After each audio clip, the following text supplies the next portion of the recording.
27. oktobra domes sēdē deputāti pieņēma vairākus būtiskus lēmumus, kas saistīti ar izmaiņām sabiedriskā transporta jomā nākamajā gadā. Vairāk stāsta Liepājas domes sabiedriskā transporta aģentūras direktors Gints Lūsis.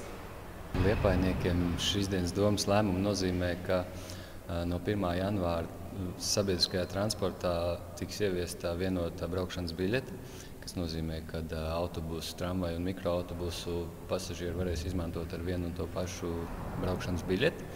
Otra lieta, ko nozīmē domes lēmumu, kad Kuras cena ir? Kuras cena vienam braucienam ir 40 centīmi.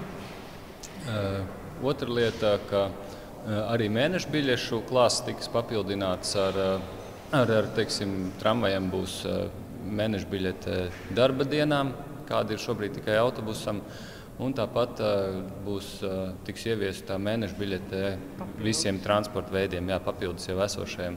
Tas nozīmē, ka jebkuras mēneša biļetes mēs varēsim nopirkt 3 veidu. Tas viens ir autobusam, varam nopirkt atsevišķu mēneša biļeti tikai tramvajam, vai, ja mums vajag izmantot abus šos transporta līdzekļus, mēs varam nopirkt mēneša biļeti visiem transporta veidiem un braukt ar jebkuru transportu, pilsētas sabiedrisko transportu, kas ir Liepājas pilsētas maršrutu tīklā.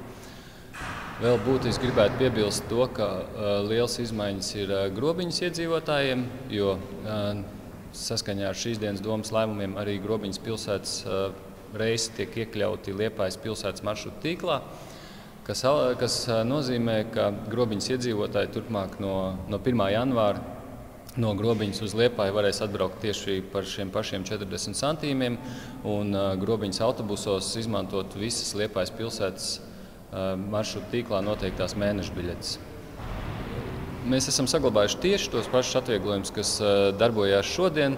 Jautājums, kāpēc mums bija jāpārskata par atvieglojumiem vispār šie punkti jāiekļauj šīs dienas domes sēdē, ir saistīti ar to, ka iepriekšējos noteikumos vairākās vietās bija minēts Liepājas tramvajs un Liepājas autobusu parks, kas zināms, ka no 1. janvāra nav obligāti šim pārvadātājiem jābūt Liepājas autobusu parkam. Un, jau šobrīd ir skaidrs, ka no 1. janvāra Liepājā darbosies 2 pārvadātāji.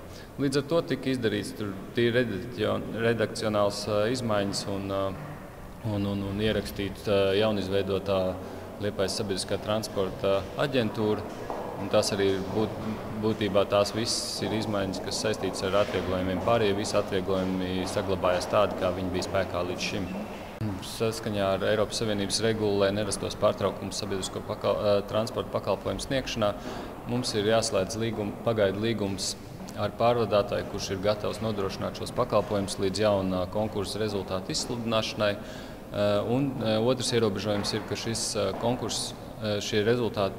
šis līgums nevar būt spēkā ilgāk kā 2 gadus. Tas nozīmē, ka 2 gadu laikā mums ir jātiek pie pārvadātāja, kurš šīs tiesības ir ieguvis konkursa rezultātā. Un šobrīd mēs uzrunājam visus esošos pārvadātājus, tā skaitā visas 4 mazas ietilpības autobusu pārvadātājus un Liepājas autobusu parku. Mūsu mērķis bija saņemt izdevīgāko piedāvājumu, kas ir zemākā cena par 1 kilometru. Un šobrīd tiek saskaņots līgums ar Liepājas autobusu parku un Sijā Kings. No jaunā gada mainās maršruti. Pirmkārt jau pieauga lielo autobusu intensitāte.